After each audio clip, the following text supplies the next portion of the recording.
Assalamualaikum everybody, kembali lagi bersama saya Rimaica Tiara Sacha dari Pendidikan Kimia B Universitas Sultan Ageng Tirtayasa. Kali ini saya akan bahas materi mengenai mata kuliah, psikologi, dan bimbingan peserta didik. Yuk simak baik-baik videonya. Saya akan membahas mengenai teori psikoanalisis. Kira-kira kalian tahu nggak sih apa itu psikoanalisis?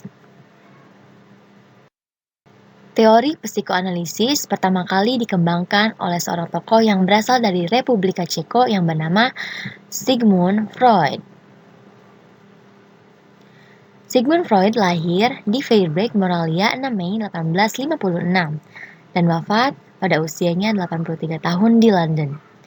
Sigmund Freud sangat mahir dan berprestasi dalam bidangnya, yaitu psikiater atau ahli neuropsikologi, sehingga kebanyakan praktiknya dilakukan di Vienna.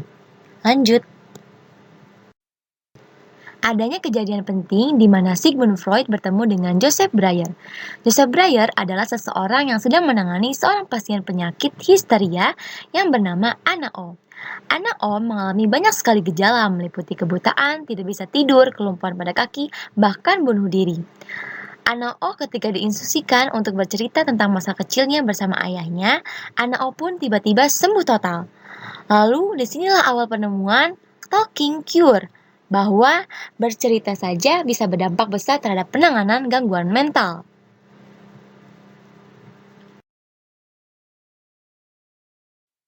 Adapun hal-hal yang diajarkan oleh Freud meliputi penanganan psikologis yang berguna untuk menangani gangguan yang kita rasakan dan hal-hal besar lainnya. Dan tipe-tipe orang menurut Freud. Ada dua tipe orang. Yang pertama, mampu menghadapi realita baik.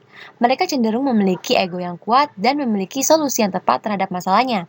Yang kedua, yaitu tidak mampu menghadapi realita. Ego cenderung lemah sehingga mereka mudah putus asa. Dapat disimpulkan bahwa psikoanalisis adalah ilmu yang mempelajari psikologis manusia, termasuk tingkah laku tanpa kita sadari atau di alam bawah sadar. Menurut Freud, terdapat teori-teori mengenai manusia. Yang pertama, unconsciousness, yang mengatakan bahwa alam sadar sangat berpengaruh pada perilaku manusia. Adapun seks adalah akar dari perilaku manusia.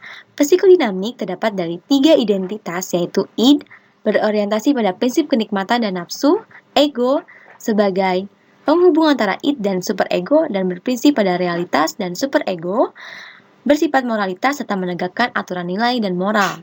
Id dan superego sangatlah bertolak belakang, di mana id yang mendorong untuk melakukan nafsu tersebut dan superego yang mencegah karena berlaku nilai dan moral. Selanjutnya ada child psychosexual state, itu sangat juga berpengaruh pada gangguan yang kita alami saat kita dewasa. Tahap-tahap perkembangan pada manusia menurut Freud. Pertama, fase oral 0-2 tahun. Merupakan fase pertama yang berlangsung pada perkembangan individu. Fase ini bagian paling peka adalah mulut sebagai sumber kenikmatan bagi anak, seperti makan dan minum. Jika fase ini berjalan dengan baik, maka anak akan tumbuh menjadi pribadi yang mandiri dan percaya diri. Sebaliknya, jika fase ini tidak berjalan dengan baik, maka anak akan sulit percaya diri dan menjadi sarkastik. Yang kedua adalah fase anal saat usia 2-3 tahun. Fase ini mengarah pada kepuasan anak berpusat pada anus. Anak akan puas jika aktivitas pengeluaran pada anal berjalan dengan baik.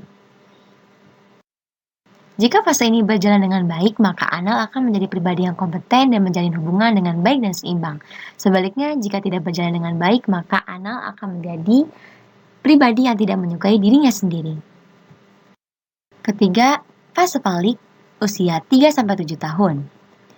Fase ini adalah fase yang mengarah pada pusat kepuasan anak berada di kelamin.